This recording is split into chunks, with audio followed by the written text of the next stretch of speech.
भाइयों बहनों, अभी तो बात हुई मेरा परिचय का। मैंने अपना परिचय दिया।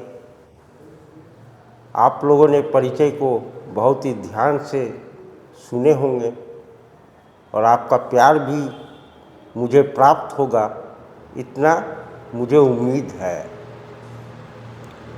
मैं भारतीय जनता पार्टी का प्रत्येक कार्यकर्ता और भारतीय जनता पार्टी के पूरे देश में जितना भी विधायक है और जितने भी सांसद हैं और जितने भी संगठन से जुड़े हुए पदाधिकारी हैं एवं जितने भी कार्यकर्ता में सक्रिय रूप से कार्य कर रहे हैं, उन सभी से हाथ जोड़कर विनती करता हूँ कि मेरे वीडियो को सब्सक्राइब करें, लाइक करें और पूरे देश का प्रत्येक कार्यकर्ताओं को शेयर करें।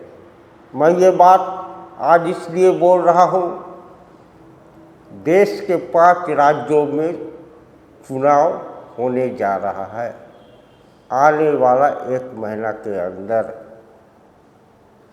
मैं चाहता हूँ कि मेरे बात सभी कार्यकर्ता तक जाए और सभी कार्यकर्ता अपने क्षेत्र के जनताओं तक मेरे वीडियो को पहुंचाए।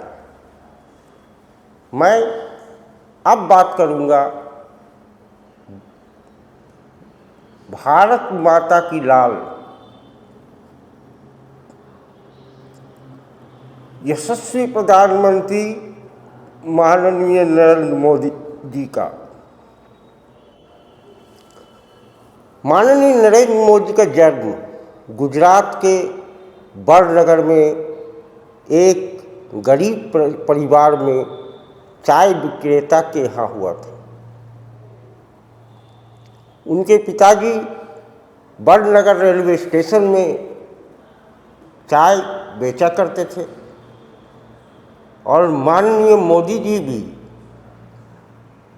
उनके साथ मिलकर चाय बेचने का काम किया करते थे। उसके बाद 8 वर्ष के आयु में ही माननीय मोदी जी आरएसएस के संपर्क में आए। उनका दिशा, सोच, देश के प्रति समर्पण और सेवा भावना और माँ भारती के प्रति अगाध प्रेम उत्पन्न करने में आरएसएस की प्रमुख भूमिका रही है। उसके बाद माननीय मोदी जी का प्रारंभिक शिक्षा गुजरात के बड़नगर से ही हुआ। वहाँ से ही उन्होंने अपना ग्रेजुएशन पूरा किया। उसके बाद उन्होंने आरएसएस के प्रचारक बने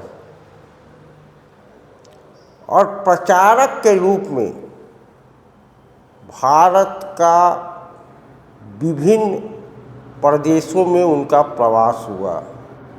वहाँ का जीवन यापन, वहाँ की परंपराएं, वहाँ के खान पान, वहाँ के परिधान, वहाँ के रहन सहन, वहाँ के पूजा पाठ, वहाँ के पर्व त्यौहार को उन्होंने भली भांति समझा और भारत में रह रहे गरीब, निम्न वर्गीय जो नागरिक थे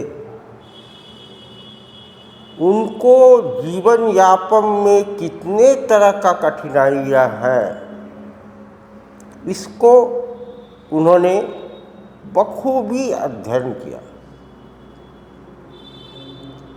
अध्ययन करने की वजह से उनका अनुभव बहुत ही बड़ा है। वो भारत को कण कण से जानते हैं। भारत का एक एक क्षेत्र से वो भली भांति परिचित है।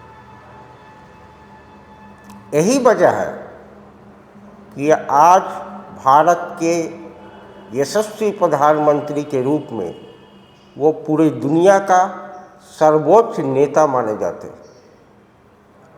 दुनिया में कोई भी ऐसा देश नहीं है, पाकिस्तान को छोड़, जो माननीय नरेंद्र मोदी से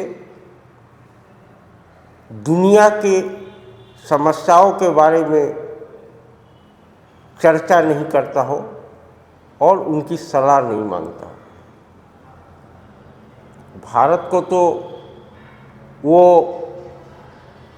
लक्ष्य दे ही दिए, विकास से विकसित की ओर बढ़ता भारत, तेजी से बढ़ता भारत।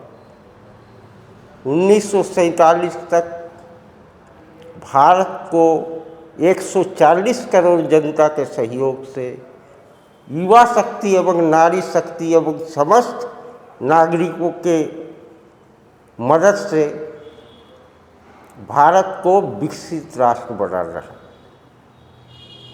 उनका एक उद्देश्य जो वो बहुत तेजी से लेकर चल रहे हैं, प्रधानमंत्री मोदी जी के नेतृत्व में ही जब कांग्रेस सरकार में 2013 में थी, तब भारत दुनिया का 11वां नंबर देश था। लेकिन प्रधानमंत्री के शपथ ग्रहण 2014 में होने के बाद से आज तक में भारत दुनिया का चौथा सबसे बड़ा अर्थव्यवस्था से समृद्ध देश है और तीसरा सबसे बड़ा देश बनने की ओर तेजी से अग्रसर है। और मुझे उम्मीद है कि 1 या 1.5 वर्ष 2027 दिसंबर तक 2027 के दिसंबर तक भारत दुनिया का तीसरा आर्थिक क्षेत्र में मजबूत देश बन के उभरेगा।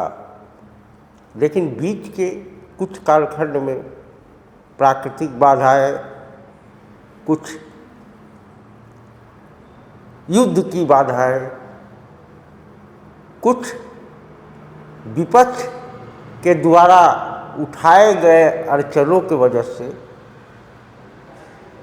थोड़ा विकास धीमा पड़ जाता है। लेकिन मोदी जी एक स्वर्णिम युग, इस स्वर्णिम युग का एक स्वर्ण आभा है। वो कभी भी विकास को आगे जाने में किसी भी तरह का समस्या को आड़े हाथों लेते हैं और उसको बाधा के रूप में कभी डिस्टर्ब नहीं होते। माननीय मोदी जी जैसे ही भारत के प्रधानमंत्री के रूप में शपथ लिया, तो उनका पहला भाषण था कि मेरी सरकार गरीबों के लिए समर्पित रहे। और आज तक ना जाने कितने गरीब कल्याण योजनाओं का उनके द्वारा निर्मित किया गया और सफलतापूर्वक उसका संचालन किया जा रहा है। मैं आगे चलकर तो बहुत चर्चा करूँगा, बहुत सारी योजनाएं पे चर्चा करूँगा। आगे अगर मेरे कुछ बजट में सुधार आ जाए और मेरे पैर में कुछ दर्द है, वो दर्द का समाधान हो जाए, तो मैं 2026 के अक्टूबर से भारतवासियों को ये वचन दे रहा हूँ कि भारत में हुए विकास को मैं हूबहू सच चित्रण वीडियो के साथ आपके सामने प्रस्तुत करूँगा। बस आप लोगों का सहयोग मिलता रहे, प्यार मिलता रहे और मैं फिर से भारतवर्ष के प्रत्येक बुजुर्ग माता पिता तुल्य बुजुर्गों को चरण स्पर्श करता हूँ। समवयसी भाई और बहनों को सादर प्रणाम करता हूँ एवं युवा शक्ति के रूप में कार्य कर रहे बच्चे एवं बच्चियों को अपनी ढेर सारा शुभकामनाएं दे रहा हूँ। माँ